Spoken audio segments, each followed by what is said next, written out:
Hey guys, so as we all know that only 50 days are left for upcoming NEET PG exam, and most of you will be having your primary target as NEET PG. So let us discuss today that what things you should be doing in these 50 days. So my basic concept is कि revision, QBank and GT इन सब का combination पे you have to master yourself, and that is the only logic behind clearing any competitive exam. So in last 50 days what you should be doing is, one, you should be revising to conclude. Your aim should not be to learn new things or to revise from a different source or to revise the weaker subjects.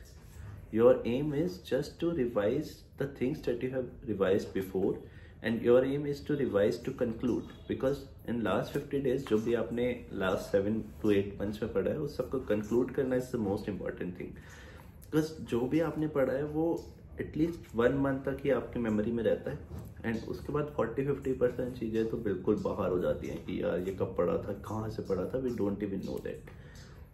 So you should be revising to conclude. Second thing, QBank.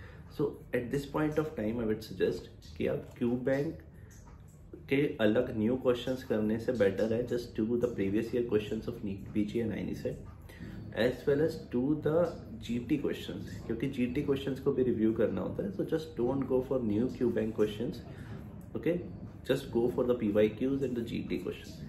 For GT I would like to say is कि GT देते हुए ना हमारा mindset काफ़ी अलग होता है. हम काफ़ी कैजुअल वे में देते हैं GTs, and that's one of the reason I think कि बहुत सारे लोगों के GT के मार्क्स इंप्रूव नहीं हो रहे होते, even though they have a good amount of revision and although they have a good amount of knowledge. But अगर GTs के मार्क्स अच्छे नहीं आते तो they don't build the confidence to clear the exam.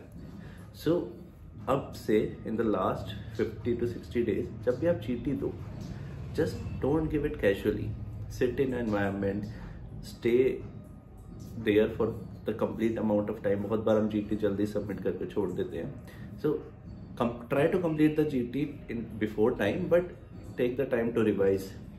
Okay, try to avoid silly mistakes as much as possible in the GT itself. हम बहुत बार ऐसा सोचते हैं ना कि GT तो है, silly mistake हो रही है तो होने देते हैं, मेन एग्जाम में देखेंगे, बट फिर वो कॉन्फिडेंस बिल्ड नहीं हो पाता. अगर आप GT में ही बहुत अच्छे मार्क्स ला रहे होगे तो definitely you will be having the confidence कि आप मेन एग्जाम में अच्छे मार्क्स लाओगे.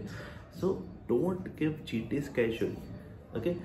जस्ट अब से जो भी GT दो, जस्ट गिव योर फुलेस्ट. ऐसा सोच के देना है कि यार ये मेरा मेन एग्जाम ही चल रहा है, okay.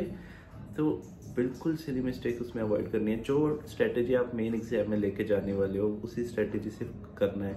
If you are thinking to attempt maximum question in the main exam, तो GT में ऐसे नहीं करना कि यार जो क्वेश्चन समझ नहीं आ रहा जस्ट लीव इट, ओके. अपना गैस करने की एबिलिटी सब वहाँ पे GT में ट्राई करो, because that will definitely build your confidence. Other than that, volatile things को ना ये लास्ट 40-50 डेज में अपने आसपास रखना बहुत ज़रूरी है. अब से लेके till the main day of exam जितनी भी वॉलेटाइल चीज़ें हैं ना, वो हर ऑल्टरनेट डे या एवरी थर्ड डे आपके सामने आसपास डिस्कस होती रहनी चाहिए. आप डिस्कस कर रहे हो, आपके फ्रेंड्स डिस्कस कर रहे हैं, आपके वॉल पे आप पढ़ रहे हो, आप 20th कॉपी पढ़ रहे हो, बिकॉज ये चीज़ें ऐसी है कि it's like out of the sight out of the mind. तो अगर आप इसको 10 दिन या 15 दिन भी अपनी नज़रों से हटा लोगे, अपने सेंसेस से हटा लोगे, अपने आवाज़ कानों से हटा लोगे, then they will be out of your mind. So just don't skip the volatile things, क्योंकि it's a biology thing है ना. You won't be able to clear the exam without these volatile things. कितने भी अच्छे आपके concepts हो, कितने भी आप knowledgeable person हो, but some things are volatile and you cannot do anything about it. Okay, so all the best guys, and you will definitely come up with flying colors. All the best.